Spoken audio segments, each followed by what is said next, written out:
সালাতে দোয়া কবুল হয়। সালাতে দোয়া কবুলের তিন জায়গা। একটা হচ্ছে তাকবীরে তাহরিমার পরে আমরা সানা পড়ি না, আমরা তো একটা পড়ি। আল্লাহর হাবিব সুন্নাহ এবং নফল নামাজে আরো পড়তেন সানা, ওই দোয়া কবুল হয়। দুই নম্বর জায়গা সালাতে সেজদায় পড়ে দোয়া করলে কবুল হয়। আকরাবু মা ইয়াকুনুল আবদু মির রাব্বিহি ওয়া হুয়া সাজিদ ফাকফিরু ফীহি দুআ।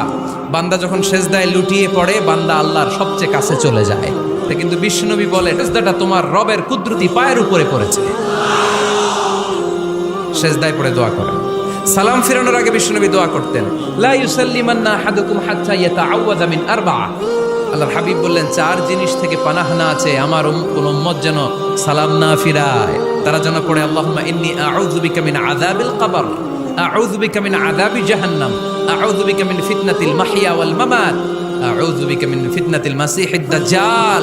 আল্লাহ কবরের আযাব থেকে বাঁচাও, আল্লাহ জাহান্নামের আগুন থেকে বাঁচাও, আল্লাহ জীবন মরণ